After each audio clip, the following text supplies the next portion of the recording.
It's just common sense. Walls work. That's why most of the Democrats in Congress have voted in the past for bills that include walls and physical barriers and very powerful fences. The walls we are building are not medieval walls. That's President Trump standing his ground on securing the southern border, no matter what the critics say. Former Trump campaign manager and co-author of Trump's Enemies, Fox News contributor David Bossie joins me now with his take on all of this. Okay, so they're saying he caved. Did he cave? No, I don't see it as a cave. I see this as a process. This is what you just said in your open, Judge. This is a halftime stop in the action. The president's going to readjust. He's going to figure out the path forward. But I can assure the American people that he's going to build a wall. At the end of the day, there's going to be a wall, and that's what the president knows. He is trying to force Congress to do their jobs. They've abdicated the responsibility. And by the way, Judge, you and I both blame Paul Ryan over the last 2 years that he failed. And we're only in this position. President Trump's only in this position because Paul Ryan and the Republican leadership failed this president. In the omnibus bill. Absolutely. In the omnibus bill, preventing him from using any money for a barrier. But more importantly, the president has a heart, and that's what people don't realize. And he understands and what's going on. He hears from the families. He sees his White House staff, those folks that aren't at work. He understands. Look, you know, in the Washington D.C. area, there are federal employees who had to go to food banks. In my community, the public schools and the private schools, I have kids in each, are holding lunches and dinners for the families who are affected by this. That's what communities do. They come together to help people out. But that's what the American people saw, and that's why they want the government open, so these 800,000 people are and the president heard about this. Of course he did, but it doesn't mean that he lost focus on building the wall and having all of border security.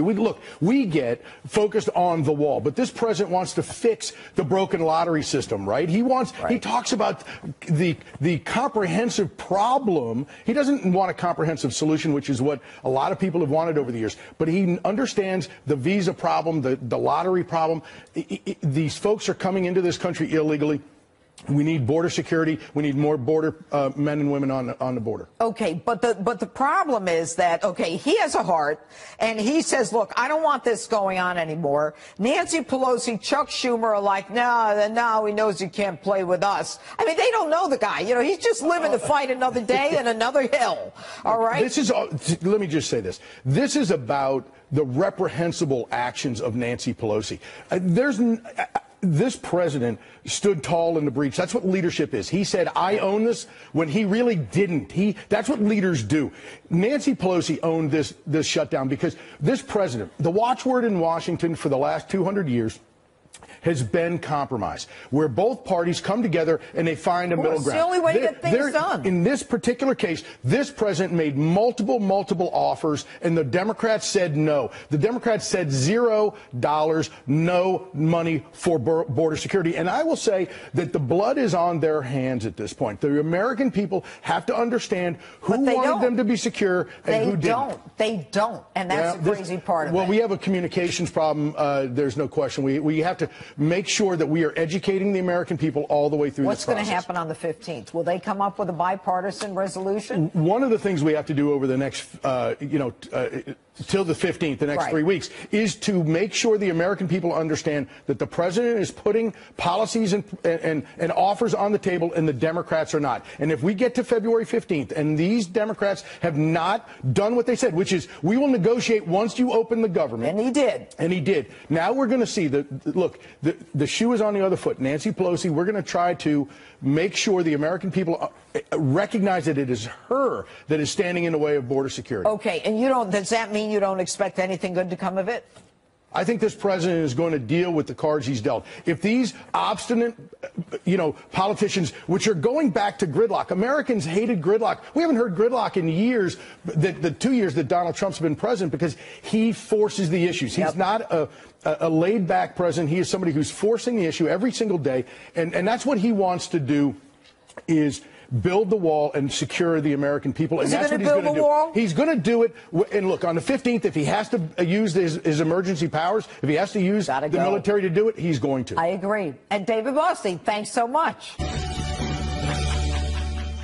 Whether you like the president or not, what separates him from every other president is that he's not one to hold his finger to the political winds before he makes a decision.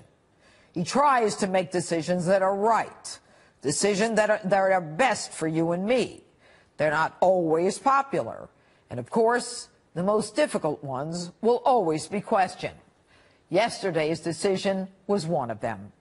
The deal was to reopen the government through February 15th, creating a bipartisan bicameral committee tasked with negotiating an agreement on border security. The president made clear, though, he's sticking to building a barrier. We really have no choice but to build a powerful wall or steel barrier.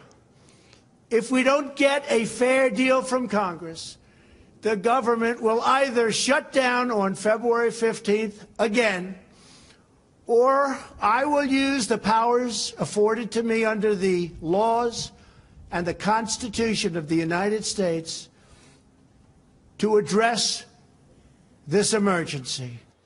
The attacks were immediate, full bore, and relentless. Instead of giving the president credit for recognizing the damage to this country, he was attacked by virtually everyone. Instead of people saying, thank goodness someone in Washington recognizes the need to compromise, someone who actually understands the purpose of government is to serve the people. He sees people who live paycheck to paycheck having a difficult time buying groceries and paying their bills. Airports closed, preventing people from business trips, visiting family members, as well as the attendant economic hardships. And unlike the obstructionists and the Trump haters who don't give a damn about ordinary Americans, he simply couldn't let it go on. He did not cave. He made a tactical decision, a strategy decision to pick the ground to fight on. He chose to stop the fight today to fight another day. And that day will be February 15th. But of course, Chuck crowed. Hopefully now the president has learned his lesson. No one should ever underestimate the speaker, as Donald Trump has learned. Chuck, I hate it to break it to you. This isn't a game. It's not about underestimating people. It's about people without a paycheck, something that you're not willing to go without. And Nancy got off her broom long enough to say, our unity is our power, and that is what maybe the president underestimated. And Ann Coulter blasted Trump for not keeping his promise for the border wall, saying he lied.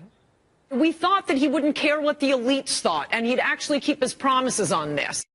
And he still doesn't care what the elites think. He cared about the people who, unlike you, don't have enough money to take care of their families. He couldn't tolerate airports shut down. And you want to compare him to Reagan when Reagan fired the striking air traffic controllers? Here's the difference, Ann. A president does not have the right to fire non-essential employees during a government shutdown. OPM regulations under 5 CFR Part 752. Reagan firing the air traffic controllers in 1981 because they were in violation of the law.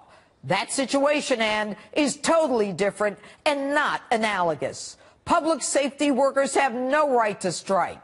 It was the same approach Calvin Coolidge took when the Boston police went on strike.